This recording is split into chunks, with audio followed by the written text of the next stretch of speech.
तो hello guys, कैसे हैं आप सब लोग। तो आज हम पढ़ने वाले हैं अपने यूनिट नंबर 3 के अंदर, जो कि है हमारा मैग्नेटिक सर्किट और ट्रांसफार्मर। आज उसके अंदर हम पढ़ने वाले हैं ऑटो ट्रांसफार्मर को।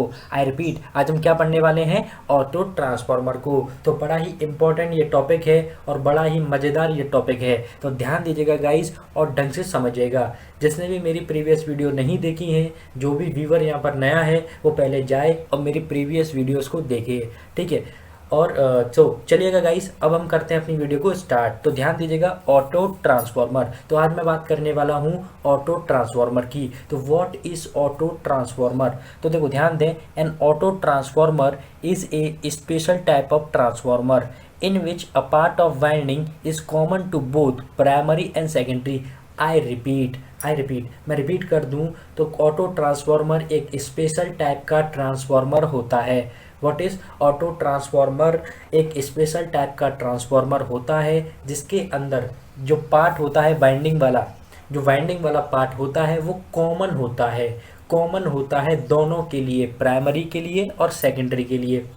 जब हमने अपने नॉर्मल ट्रांसफार्मर को पढ़ा था पीछे, तो हमने वहाँ पर देखा था प्राइमरी वाइंडिंग की जो वाइंडिंग थी वो सेपरेट थी सेकेंडरी वाइंडिंग की वाइंडिंग से। आई रिपीट, प्राइमरी वाइंडिंग जो थी वो सेपरेट थी सेकेंडरी वाइंडिंग से, लेकिन ऑटो ट्रांसफार्मर के अंदर हमारी एक ही कॉमन वाइंडिंग होती है जो दोनों के लिए होती है, प्राइमरी के लिए भी और सेकेंडरी के लिए भी। तो मैं आपको फिगर दिखा दूँ, जैसे कि मैंने आपको यहाँ पर फिगर बनाया है, ठीक है। ये स्टेप अप ऑटो ट्रांसफार्मर का फिगर है और ये स्टेप डाउन ऑटो ट्रांसफार्मर का फिगर है। तो मैंने यहाँ पर बताया है, तो देखो ये एक ही वाइंडिंग है जो कि यहीं पर प्राइमरी वाइंडिंग का भी काम कर रही है और ये सेकेंडरी वाइंडिंग का भी काम कर रही है, ठीक है। ऐसे ही यहाँ पर भी ये एक ही वाइंडिंग है पूरी, यही यहाँ पर हमारा प्राइमरी वाइंडिंग का काम कर रही है और यही हमारा सेकेंडरी वाइंडिंग का काम कर रही है, ठीक है। तो ऑटो ट्रांसफार्मर के अंदर एक ही प्रकार की वाइंडिंग होती है जो कि दोनों के लिए कॉमन होती है, प्राइमरी के लिए भी और सेकेंडरी के लिए भी। अब आगे ध्यान दें, the operating principle and general construction of the auto transformer is similar to the two winding transformer. जो ट्रांसफार्मर हमने पढ़ा था टू वाइंडिंग वाला, जिसमें प्राइमरी वाइंडिंग अलग थी एंड सेकेंडरी वाइंडिंग अलग थी, तो जो उसमें हमारे प्रिंसिपल यूज़ हुआ था, हमारा जो कंस्ट्रक्शन यूज़ हुआ था, सेम वही कंस्ट्रक्शन एंड वही प्रिंसिपल भी यहीं पर यूज़ होगा। यहाँ पर भी वही प्रिंसिपल और वही कंस्ट्रक्शन यूज़ होगा, ठीक है। तो आई होप आपको ये क्लियर हुआ होगा। नाउ अब in a two winding transformer the primary and the secondary winding are isolated. हमने पढ़ा था जब नॉर्मल ट्रांसफार्मर को, ठीक है, जब हम वर्किंग डिस्कस कर रहे थे तो हमने वहाँ पर जाना था कि प्राइमरी वाइंडिंग अलग होती है सेकेंडरी वाइंडिंग से। वो दोनों के दोनों वाइंडिंग एक दूसरे से आइसोलेटेड होती हैं। क्या होती हैं? आइसोलेटेड होती हैं। आइसोलेटेड मतलब क्या?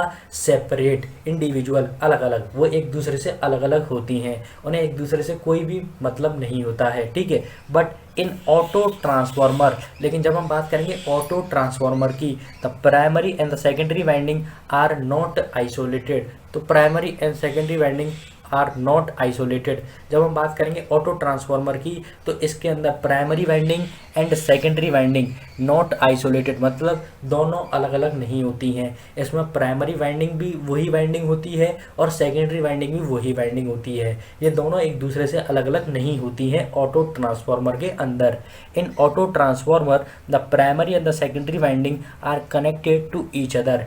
ऑटो ट्रांसफार्मर के केस में, सिर्फ ऑटो ट्रांसफार्मर के केस में हमारी primary winding and secondary winding दोनों एक दूसरे से कनेक्टेड होती हैं। लेकिन अगर मैं बात करूं नॉर्मल ट्रांसफार्मर की, तो उसके अंदर primary winding and secondary winding अलग अलग होती थी, उन दोनों के बीच में कोई कनेक्शन नहीं होता था। लेकिन यहाँ पर अगर मैं बात करूँ तो प्राइमरी वाइंडिंग और सेकेंडरी वाइंडिंग दोनों की दोनों वाइंडिंग एक दूसरे से कनेक्टेड होती हैं।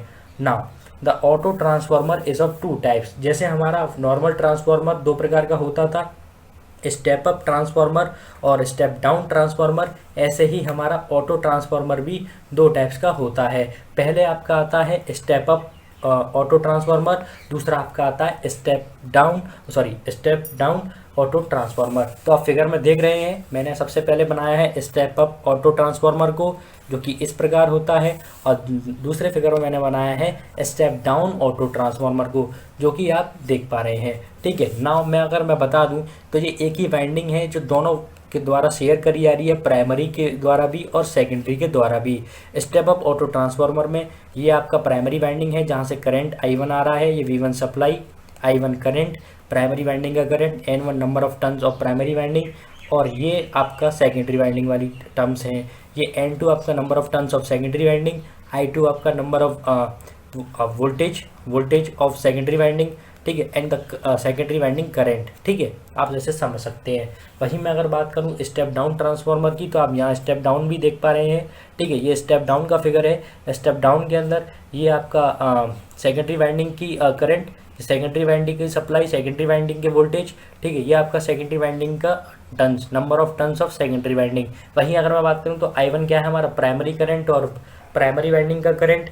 वहीं बात करूं मैं V1 तो AC सप्लाई और प्राइमरी वाइंडिंग, N1 क्या है, number of turns of primary winding. तो ये है हमारा स्टेप डाउन ट्रांसफार्मर। तो आई होप आपको ये दोनों फिगर में देख के क्लियर हो रहे होंगे। ठीक है, नाउ अब हम बात करने वाले हैं एडवांटेज ऑफ ऑटो ट्रांसफार्मर की। तो अब हम बात करेंगे एडवांटेज ऑफ ऑटो ट्रांसफार्मर की।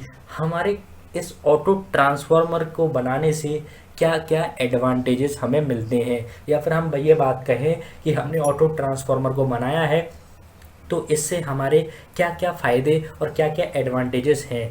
तो अब हम पढ़ने जा रहे हैं advantage of auto transformer, auto transformer के एडवांटेजेस को। तो ध्यान दीजिएगा गाइस और ढंग से समझिएगा। The advantage of auto transformers from the two winding transformer R S follow. हम इसके ऑटो ट्रांसफार्मर के जो एडवांटेज हैं वो देखने जा रहे हैं कि इसके क्या ट्रांसफार्मर के, इस ऑटो ट्रांसफार्मर के क्या एडवांटेज हैं हमारे उस नॉर्मल वाले ट्रांसफार्मर से, जिसके अंदर हमारी दो वाइंडिंग होती थी, प्राइमरी वाइंडिंग और सेकेंडरी वाइंडिंग, और वो दोनों वाइंडिंग अलग अलग होती थी। वहीं अगर मैं बात करूं ऑटो ट्रांसफार्मर की, तो ऑटो ट्रांसफार्मर के अंदर दोनों वाइंडिंग एक ही में होती हैं, कॉमन होती हैं, प्राइमरी और सेकेंडरी दोनों।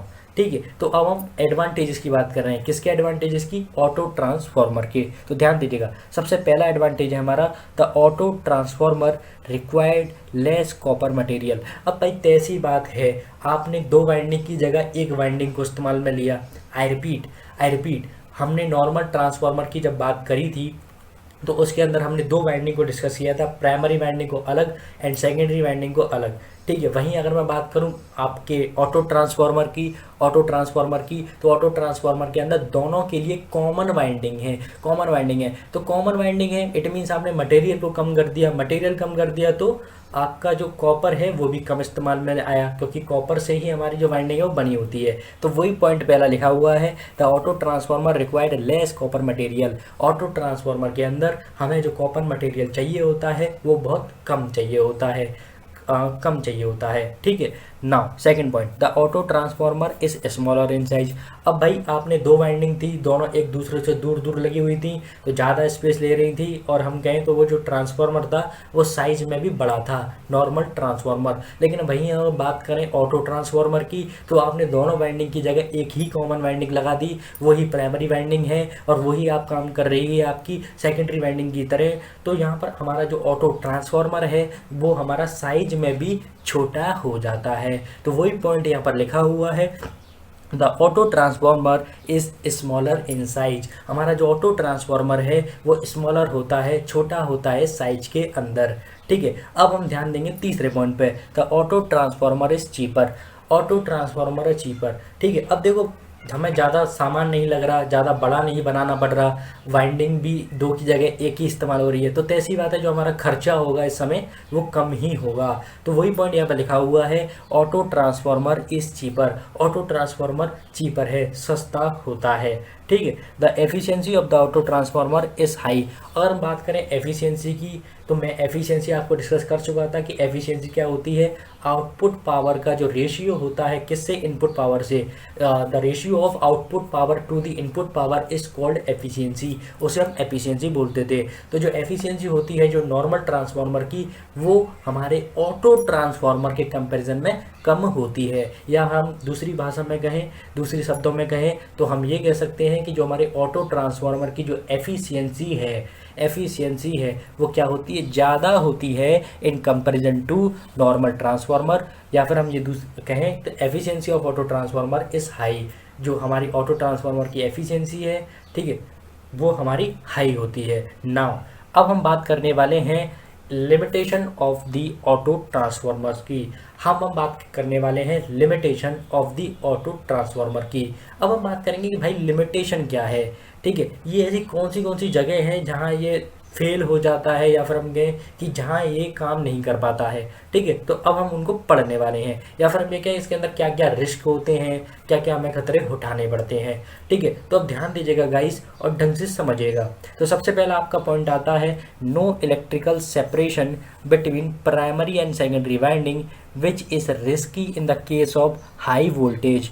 अब देखो हुआ क्या, हमने ऑटो ट्रांसफार्मर के अंदर प्राइमरी वाइंडिंग और सेकेंडरी वाइंडिंग को अलग अलग जो थी नॉर्मल ट्रांसफार्मर में, उनको हटाकर एक ही वाइंडिंग कर दिया, ठीक है। तो इस केस में क्या होता है, ऑटो ट्रांसफार्मर के केस में जब प्राइमरी वाइंडिंग और सेकेंडरी वाइंडिंग के बीच में कोई सेपरेशन ही नहीं है, वो दोनों एक दूसरे से कनेक्टेड हैं, कोई भी इलेक्ट्रिकल सेपरेशन नहीं है, तो ये रिस्की साबित हो सकता है हाई वोल्टेज के केस में। वैसे तो नॉर्मली कोई परेशानी नहीं है, लेकिन अगर बाई केस किसी भी समय अगर हाई वोल्टेज आ जाते हैं तो ये एक रिस्क साबित हो सकता है, ठीक है। तो ये एक सबसे बड़ी प्रॉब्लम है इसके साथ। क्या प्रॉब्लम है, ये हाई वोल्टेज के केस में ऑटो ट्रांसफार्मर के अंदर प्राइमरी वाइंडिंग और सेकेंडरी वाइंडिंग के बीच में कोई भी इलेक्ट्रिकल कनेक्शन नहीं है, तो ये हमारे लिए एक हाई रिस्की साबित हो सकता है इन केस ऑफ हाई वोल्टेज। तो ये आपका था पहला पॉइंट। मैं एक बार दोबारा रिपीट कर दूं, no electrical separation between primary and secondary which is risky in case of high voltage, जो कि हमारे लिए रिस्की साबित हो सकता है केस ऑफ हाई वोल्टेज में, ठीक है। Now second point, the short circuit current in the auto transformer is very high.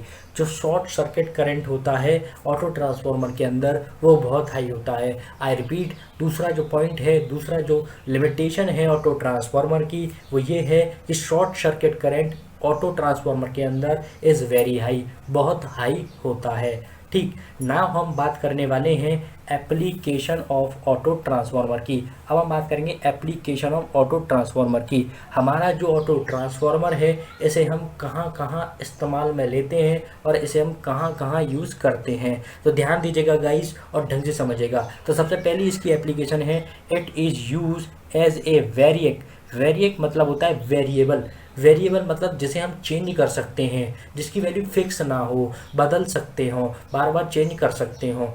Variable AC in the laboratory, हम ऑटो ट्रांसफार्मर का इस्तेमाल लेबोरेटरी के अंदर करते हैं। वेरिएबल एसी ऑल्टरनेटिंग करंट को वेरी करने के लिए, ठीक है। तो मैं रिपीट कर दूं दोबारा से, ऑटो ट्रांसफार्मर का हम यूज़ हमारी लेबोरेटरी के अंदर करते हैं, जहां पर हम ऑल्टरनेटिंग करंट को वेरी कराने का काम करते हैं ऑटो ट्रांसफार्मर की हेल्प से। नाउ दूसरा जो पॉइंट है, दूसरी जो एप्लीकेशन है ऑटो ट्रांसफार्मर की, वो है it can be use as a regulating transformer. इसे हम एक रेगुलेटिंग ट्रांसफार्मर के केस में भी यूज़ कर सकते हैं। हम ऑटो ट्रांसफार्मर को एक रेगुलेटिंग ट्रांसफार्मर भी एज अ यूज़ कर सकते हैं। तो आप आई होप आपको ये सारी चीज़ें जो मैंने आपको इस वीडियो में बताई हैं वो क्लियर हुई होंगी। तो गाइस आज की वीडियो में इतना ही, मिलते हैं नेक्स्ट वीडियो में, तब तक के लिए थैंक यू।